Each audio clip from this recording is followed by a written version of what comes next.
Tariffs are the new cuss word. You want to see a globalist break out in hives? Show them a Bible or a border wall. Or better yet, say we're going to start charging foreign countries to steal our money and take our jobs. Boom! Instant meltdown. CNN starts breaking out in a sweat quicker than Dr. Flip-Flop Fauci at the Freedom Rally. But hold up, because apparently now it's unconstitutional for the President of the United States to say, hey, China, maybe you don't get to flood our country with poison dog food, slave labor solar panels, and cut rate TikTok mind control devices without paying your fair share.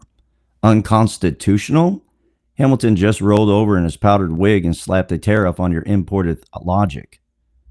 They say Trump's tariffs are authoritarian. Right, because apparently the founding fathers fought the British so we could let the World Trade Organization dictate our economy and subsidize Germany's car industry. Tariffs are dangerous, they say. So is reality if you've been drinking from the fountain of globalist Kool-Aid since 1994. Let's be honest. America has become the world's Walmart. We don't build, we don't own, we just walk the aisles of our economic ruin, looking for discounts made by 12-year-olds in Guangzhou and thank global gods for our 7-cent savings. And the minute Trump tries to close the back door and fix it, they sue him. They quote obscure trade laws updated last when fax machines were high tech. You couldn't make up this stuff if you tried. But here's the real kicker. Terrorists built this country, terrorists protect this country, and terrorists can save this country. So get ready, because today we're going to lay down our right elbow on the WTO and drag them through the courtroom of common sense and remind the world that America doesn't kneel to trade deficits, TikTok tyranny, or activist judges in black robes who can't read Hamilton. This is the Revealed Report, and today we rebuild the wall with tariffs.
I'm thoroughly excited to present to you the information in this podcast episode. You see, all the information that's about ready to be presented is from my own research that I was putting together to actually put it into a book on why I support Trump's tariffs. I wanted to put it into a book form and make that available to the general public so you can consume that information and understand why I believe tariffs can save our country. Now, I postponed that book because we have 7 to 8 books that we're about ready to produce over the next 5 to 6 months. We have several books that are coming out in the month of September. However, if you find this information to be vital and useful, please put that in the comment section. We'll prayerfully consider putting it into a book form and maybe getting it out within the next month or two. But I want to talk to you about why I believe Trump should be tariffing these other countries.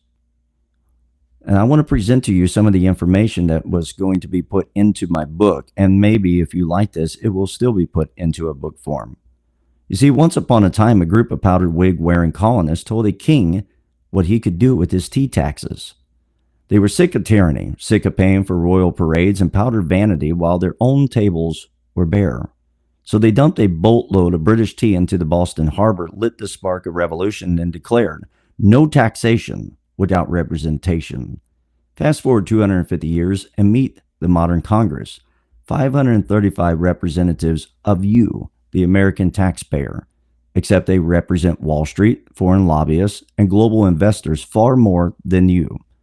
A legislative monarchy drunk on spending, that borrows from China to fund drag shows and defense contractor budgets. You didn't vote for that.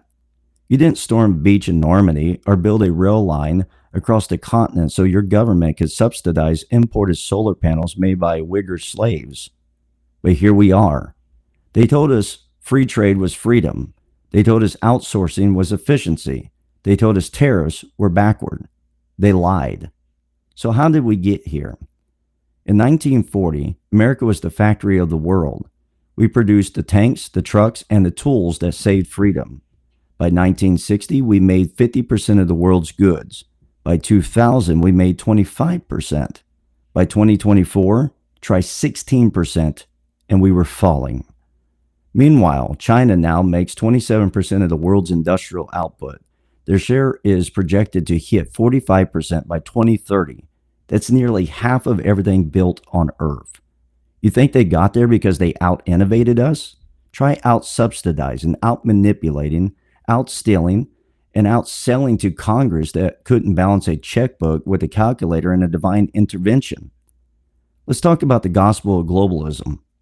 America's post-war leaders crafted a dream, a world without tariffs, borders, or economic barriers, a world where Coca-Cola would sell in Cairo and somehow jeans would replace jihad.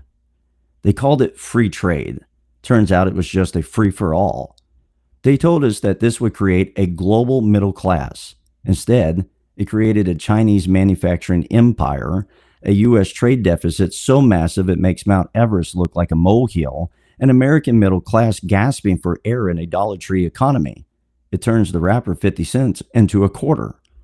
Tariffs, the devil we were told to hate. Let's get one thing straight.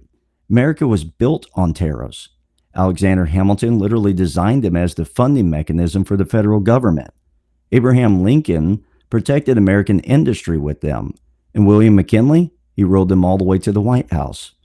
But mention the word tariff in Washington today, and you'll be met with screams of trade war and protectionism, as if guarding your own house is somehow uncivilized.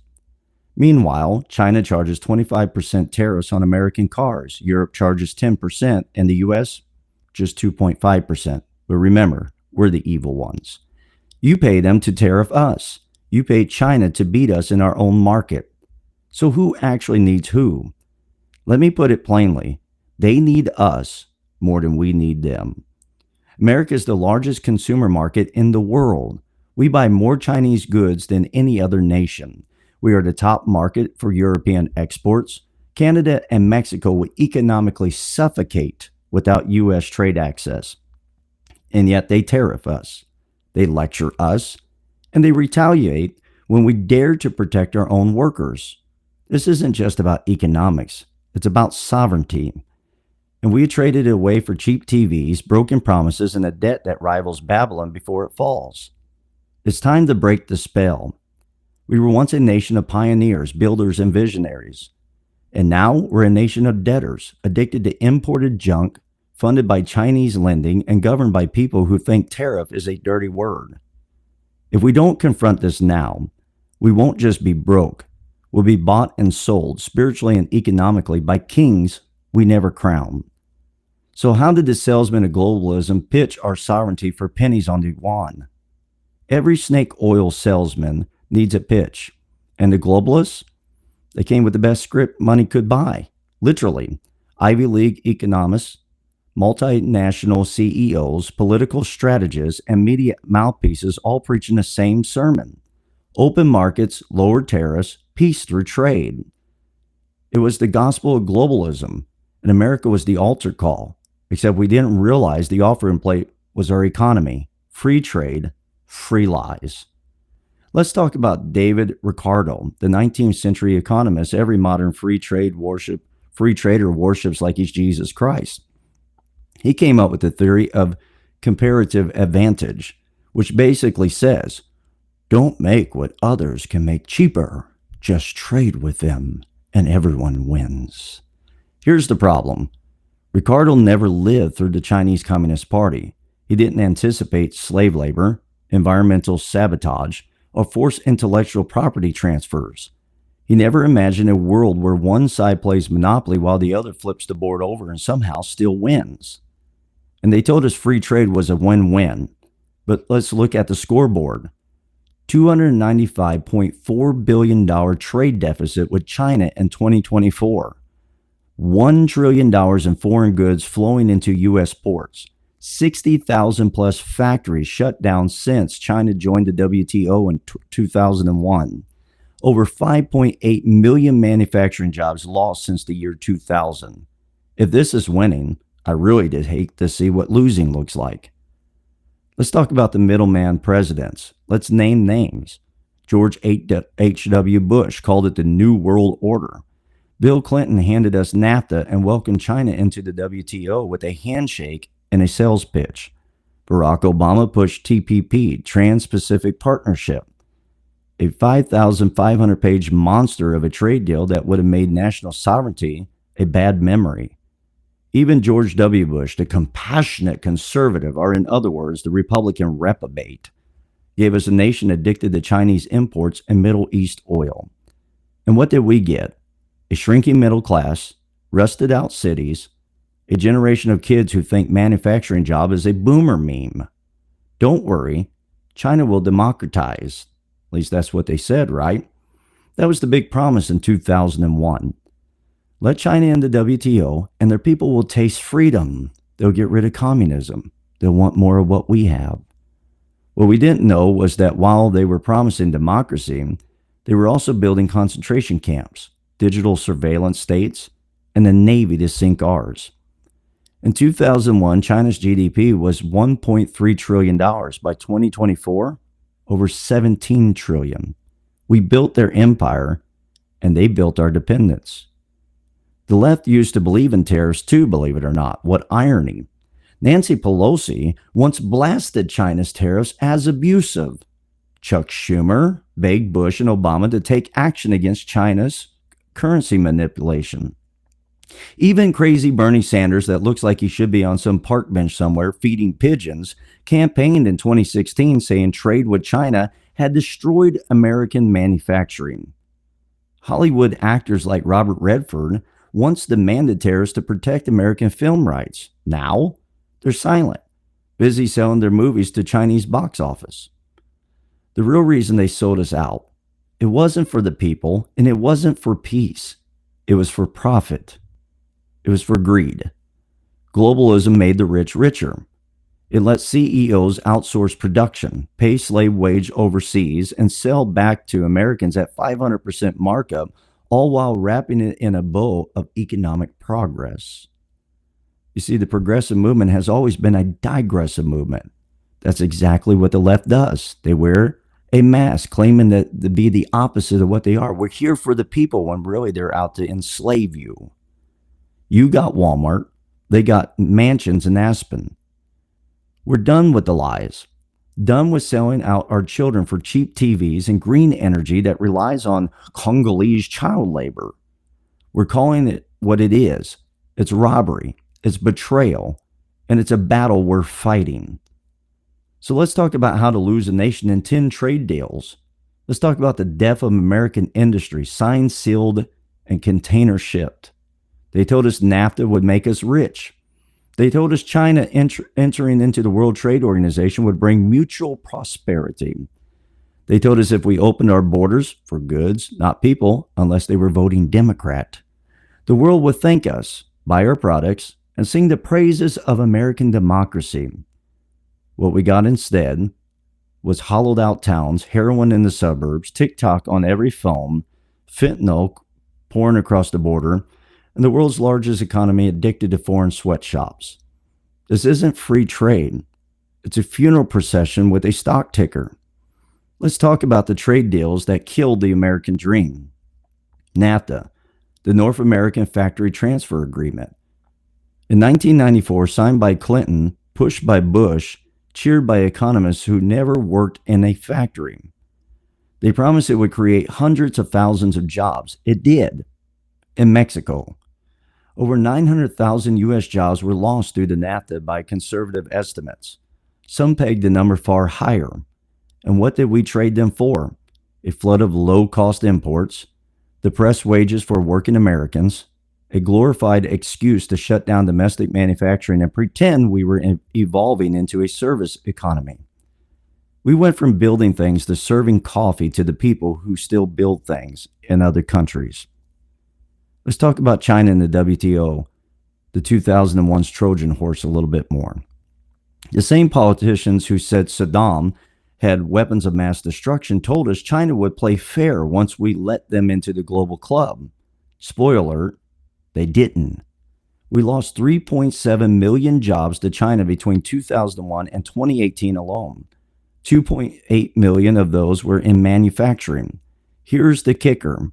We made it easier for a communist dictatorship to become the world's factory while we became the world's debtor. We were told American consumers benefit from cheaper goods. Yes, and American workers got laid off, lost their pensions, and now we get to buy cheap plastic at Walmart with credit cards issued by Chinese banks. TPP and the fine print from hell. Trans-Pacific Partnership, Obama's economic crown jewel, a 5,000 plus page document nobody read, except maybe a couple lobbyists and a few demons. Trump killed it, thank God. But don't think for a second they're done. Globalists always have another trade packed up their sleeve, each more convoluted and anti-sovereign than the last. These deals aren't just economic contracts, they're political treaties disguised as commerce, binding U.S. policy to foreign bureaucracies and gutting what little remains of American independence. A service economy or a serfdom economy? Ever heard this one? It's okay if we lose manufacturing. We're moving into a post-industrial information economy. Translation: you're not needed in the factory anymore. Go drive Uber, start a YouTube channel, or flip real estate until the bubble pops. We replace jobs that made things with jobs that sell things made somewhere else. And when the pandemic hits, we didn't have ventilators. We didn't have masks. We had press conferences, PowerPoints, and Chinese supply chains laughing all the way to the bank. Now, I wasn't really sold on ventilators and I wasn't really sold on masks, but if you really believed in them and you really thought we should have them, then we should be able to produce them ourselves. Now, I'm kind of glad in one sense that we didn't, because I'm not so sure the ventilators and the mask was all that good. But if you really believed in those things, then you should be able to access them in the time that you really need them. But we couldn't because we were dependent upon others. What we could have done instead: tariffs. Level the playing field, protect strategic industries, make sure American workers compete with other Americans, not slave wages, and sheshabin. Reshoring. Incentivize rebuilding factories here. Secure our supply chains. Economic patriotism. A dirty phrase to globalists, but only future for a sovereign nation. We had a blueprint. It's called the Founding Fathers' Economic Plan, and it worked until the Ivy League experts rewrote it. But let's be clear. This wasn't an accident. This was policy, signed into law, rubber stamped by both parties, celebrated by Wall Street, and quietly mourned by the guy who used to punch in at the plant that's now at the strip mall. Tariffs work. Here's the proof. Spoiler alert. America wasn't built on free trade. It was built on firewalls. If tariffs don't work, somebody should have told George Washington. If tariffs destroy economies, someone should have stopped Alexander Hamilton from penning the entire U.S. industrial blueprint with him as the foundation. And if tariffs are economic poison, then the Republican Party of Lincoln, McKinley, and Coolidge should have come with a warning label. The truth is, tariffs do work. They always have. But only if your goal is a strong nation, not a swollen stock portfolio in Beijing. So let's strip off the spin, roll out the receipts, and show how tariffs have worked before and why they can work again. The Founding Fathers were tariff guys. In the 1790s, the ink of the Constitution wasn't even dry before Alexander Hamilton laid out the game plan. Use tariffs to fund the government, protect infant industries, build national self-sufficiency. His report on manufacturers wasn't a TED Talk. It was a declaration of economic independence. He didn't say, let's outsource our future to foreign nations. He said, let's build. By 1830, the U.S. was raising over 90% of its federal revenue through tariffs. No income taxes. Wouldn't that be nice? No central bank. Wouldn't that be nice? No Fed manipulating the market. Wouldn't that be nice? Just duties on foreign goods. Imagine that. Lincoln's war and his tariffs. Yes, Abraham Lincoln freed the slaves, but he also protected American workers with one of the strongest tariff regimes in U.S. history. He didn't just want to reunite the Union, he wanted to rebuild it. And he knew that couldn't happen if Britain and France undercut every northern factory with cheap imports. So he raised tariffs. The Union won the war, and the North emerged as an industrial powerhouse. But let's talk about the golden era of tariffs. From 1865 to 1913, America had no income tax, sky-high protective tariffs, explosive industrial growth, the rise of the middle class, and a currency backed by real money. That's not coincidence. That's cause and effect. President Trump right now has the opportunity to be the AI president. We should rush towards it. We should dominate it. And we should begin to tariff other countries. And we should boom like we did in the Industrial Revolution. But what about the Smoot-Hawley myth? You've heard it 1,000 times. The 1930s Smoot-Hawley tariff caused the Great Depression. Wrong. The Depression was already underway. The stock market had crashed. Banks were collapsing. Smoot-Hawley passed after the spiral began, and its real impact was minor compared to monetary tightening by the Federal Reserve. It's the favorite myth of every free trade apologist, but history tells a different story. Protectionism didn't kill the economy. A broken banking system did. Fast forward, Trump's tariff test case. Between 2018 and 2020, Trump did what no president in modern memory dared. He used tariffs like a weapon, and it worked. Let's run the numbers. Steel industry. U.S. Steel reopened plants in Granite City, Illinois, and beyond. Manufacturing. Job growth surged. By 2019, the U.S. added over 500,000 manufacturing jobs, reversing decades of decline. China trade deficit dropped by 19% between 2018 and 2019. How about foreign investment? Companies began reshoring production and exploring U.S.-based supply chains again. Meanwhile, China's economy hit a wall. Their growth slowed. Their exports dropped. Their Communist Party started sweating. Biden quietly kept the tariffs. You know what's working when your political enemies secretly agree. Joe Lyon Biden didn't repeal Trump's China tariffs. He expanded some, left others in place. Why? Because even the globalists saw the writing on the wall. Tariffs equal leverage, and without leverage, America is just a nation of consumers begging for a discount on their own surrender. Let's talk about the myth of inflation. You'll hear this one too. Tariffs raise prices. Sure. If you slap them on everything without a plan, yes, they do. But a targeted tariff strategy doesn't drive inflation. It redirects it. It puts money back into American factories, American jobs, and American wages. You know what drives inflation more than tariffs? Massive deficit spending, foreign oil dependency, a global supply chain held hostage by communists. You see, President Trump knows what he's doing. He knows that if you're going to tariff, there is going to be a negative effect. So then you have to cause positive effects in other places to balance it out. Tariffs are firewalls. Inflation is the fire. And we're standing here with a garden hose arguing about the price of plywood. When American factories run, families rise. When local businesses thrive, cities are reborn. When you invest in your own nation, you don't just win economically, you win morally. Because no Christian, no patriot, no decent human being should be comfortable building wealth on the back of forced labor, currency manipulation, and the economic equivalent of adultery. But the globalists say every time someone like Trump or anyone with a spine dares to suggest tariffs, the globalist choir rises in harmony, saying, tariffs hurt consumers. Trade wars are bad. You can't protect every job. That's not how economics work. Funny how the same people who couldn't balance a personal checkbook without an app suddenly became economic prophets when it's time to defend China's trade advantage, of course. But let's be clear, these arguments are not just wrong, they're dangerous. And they've been used to justify the greatest economic betrayal in modern history.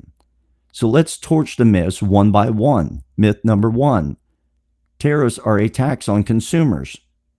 So is inflation, so is unemployment, and so is welfare. Yes, tariffs may raise the price of a certain good, but only if there's no domestic alternative. And if there's not, maybe that's a problem.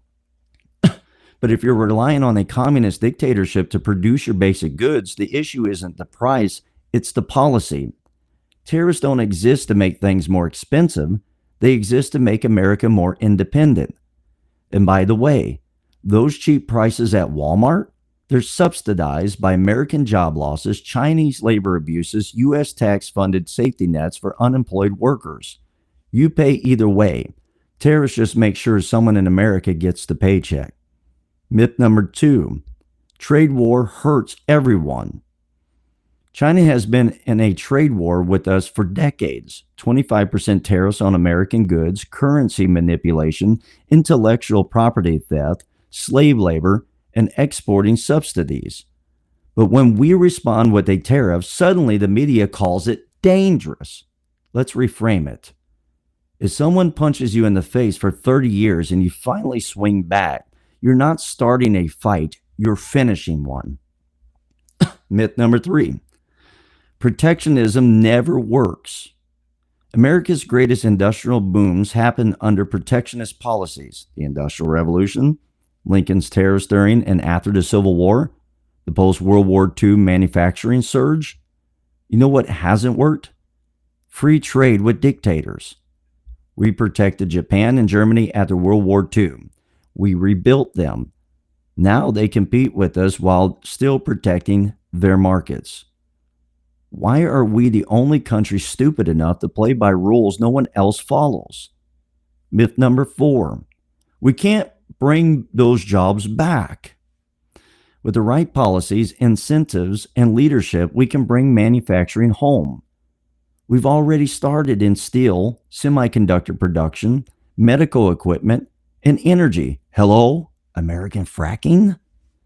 The idea that Americans can't make things anymore isn't economics, it's defeatism. And defeatism has no place in a nation built by pioneers, soldiers, and welders. Myth number five, consumers always want the cheapest option. And you know what? Americans are willing to pay a little more if they know their money is staying in their community, they're not funding a totalitarian regime, and their neighbor keeps their job. Walmart may have trained us to think price is king, but COVID taught us supply chains matter as well. And now, people are finally waking up. Buy American is more than a slogan. It's a survival strategy. Myth number six, tariffs violate the free market. What we have is a rigged system where China manipulates currency, the EU subsidizes farmers, U.S. tax dollars bail out global banks, corporations write the trade rules. Tariffs aren't a violation of the free market. They're a defense against foreign economic warfare. We confuse globalism with capitalism. They are not the same. The real reason they hate tariffs is not because they don't work, it's because they do. Tariffs shift power from Wall Street to Main Street, from global boards to American families, from Beijing back to U.S. factory floors. They recenter America. And if you're a globalist, that's heresy. They need us more than we need them. How the world's freeloaders got addicted to the American wallet is amazing.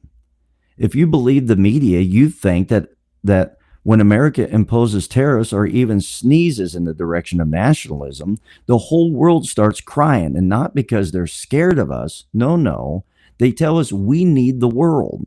They say America can't survive without cheap goods from Asia, minerals from Africa, factories in Mexico, or energy deals with the Middle East. They made us believe that globalism is our lifeline. But here's the inconvenient truth. The global economy doesn't run without us, it runs on us. We are the engine, we are the buyer, we are the safety net holding up the entire regimes who hate us but can't live without us. Let's look at the receipts. Let's talk about the American consumer, the world's favorite ATM. The United States is home to 4% of the world's population, but we account for over 15% of global imports. We are the largest consumer market in the world. In 2024 alone, Americans spent over $7 trillion on goods, many of which weren't even made here. That money didn't just build corporations, it built countries. It built China's mega cities. It kept Germany's factories humming. It fed Mexican and Canadian trade surpluses. It propped up South Korea's entire electronics industry. Without American buyers, those export-heavy economies collapse, and they know it. You think China's the big dog in the trade relationship? Think again. China exports over $560 billion worth of goods to the U.S. annually. That's more than 16% of their entire export market, and it's shrinking because we finally are pushing back. They depend on us for access to our tech sector, dollar-dominated trade, agricultural imports, and market share for everything from toys to telecoms. You remove the U.S. market, China doesn't just slow down, they implode. They spent 20 years building a manufacturing empire funded by American debt and consumerism, and now they can't even pivot without crashing. The European Union loves to lecture America about tariffs and trade fairness, but here's what they won't say. The U.S. is Europe's largest export destination. They run a consistent $200 billion plus trade surplus with us. Their luxury brands, automakers, and pharma giants survive because we buy their stuff. Oh, and by the way, we still pay for their defense. The U.S. spends more on NATO than almost every other member combined. Meanwhile, France and Germany argue over whether their wine should be tariff-free while U.S. troops guard their borders. You're welcome. Let's talk about Canada and Mexico, our neighbors and our dependents. NAFTA, now USMCA, opened the floodgates, and now Mexico sends over 80% of its exports into the U.S. Canada sends over 75%. Let that sink in. They are not our partners. They are economic satellites. And every time we threaten to adjust a policy, they don't just retaliate, they beg and retaliate. They need us desperately. And when they do try to retaliate, we can crush them. We showed that to be true with President Donald Trump because they need us more than we need them. They need us desperately. So why do we act like the underdog? Why does our government cower when other countries bark? Why do our leaders negotiate like we're the ones asking for access? Answer: because they don't believe in leverage. They believe in global feelings, not national interests. But the reality is simple. America controls the currency, the dollar. America controls the market. America controls the military, the tech, the innovation, and the food. What don't we control? The spine to use it. Thank God for President Trump, but now we have a bunch of reprobates in our country that wants to sell our country to our foreign geopolitical threats at times. Tariffs aren't just taxes. They are tools, leverage levers that can force better trade terms, protect strategic sectors, punish cheaters, reward allies when they behave. Want to see a trade partner panic? Announce a tariff on a key industry. Want to get better terms from a deal? Start taxing their exports until they beg to negotiate. Tariffs are not weapons of economic destruction. They are tools of national assertion. And the moment we start using them correctly, the freeloaders start sweating. They want us spending, not saving, buying, not building, apologizing, not asserting. Because the moment we wake up, stand up, and start producing again, they lose control. Their economies fall. Their influence crumbles. But it's not their decision. It's ours.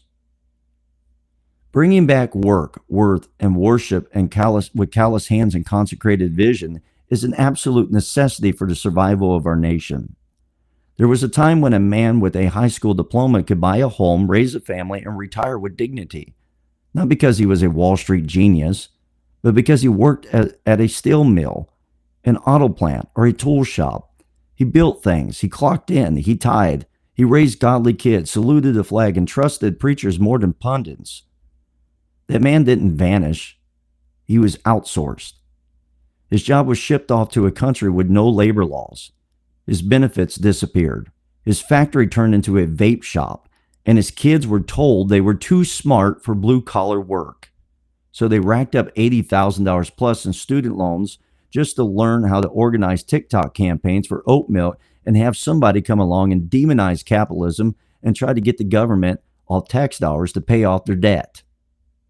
But here's the good news. We can bring it all back. And it starts with tariffs. Right now, there's a current legal battle over Trump's tariffs, and it's under scrutiny. The case in focus is VOS Selections, Inc. versus Trump.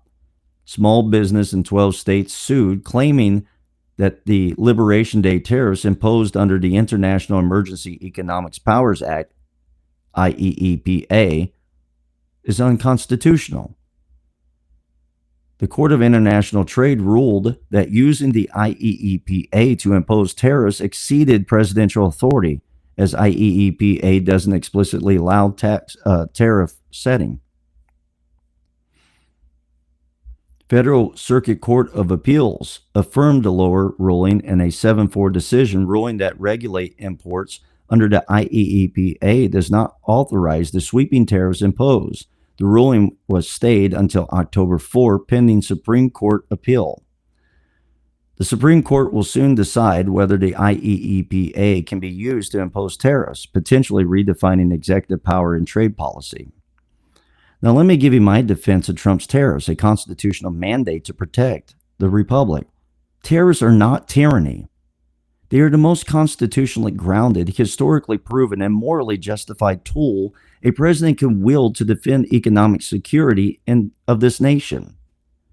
Let the courts debate, let the globalists scream, but the facts and the Constitution are clear. Number one, the Constitution explicitly gives Congress the power to regulate commerce, Article 1, Section 8. The Congress shall have power to lay and collect taxes, duties, impost, and excise, and to regulate commerce with foreign nations. And guess what? Congress has already delegated that power to the president through acts like Section 232, Trade Expansion Act of 1962, allows tariffs for national security. Section 301, Trade Act of 1974, allows tariffs in response to unfair foreign trade practices. IEEPA 1977 allows presidential control of imports, exports during a national emergency. Tariff power is not new. It's established law. Trump didn't invent it. He revived it. Number two, tariffs were America's original resource of revenue. Before there was an income tax, before there was a Federal Reserve, there were tariffs. Alexander Hamilton, in his 1791 report on manufacturers, said tariffs were, I quote, the means of protecting our infant industries and building national independence, end quote. Presidents like George Washington, Abraham Lincoln, Theodore Roosevelt all used tariffs not to punish, but to promote American strength. Trump stood in that same tradition, and globalists couldn't handle it, lost their ever-loving mind. Number three, national security trumps global trade agreements. The Supreme Court has long upheld the idea that when national security is at stake, presidential power expands. Curtiss-Wright Export Corp. versus United States, 1936. I quote, "The president alone has the power to speak or listen as a representative of the nation into the field of negotiation," end quote. Trump declared China's dominance in pharmaceuticals, rare earth minerals, and microchips as a national security threat, and he's right. He didn't just have the right to tariff, he had the duty to tariff. Number 4, voluntary compliance strengthens the case. Trump's proposed tariff choice, where businesses who voluntarily adhere to American manufacturing standards avoid tariffs, undermines the argument that tariffs are coercive.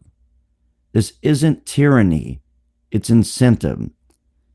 You can build in America, and that would equal being rewarded. Or you can offshore to China, and that would equal pay the toll, pay your fair share. That's not unconstitutional.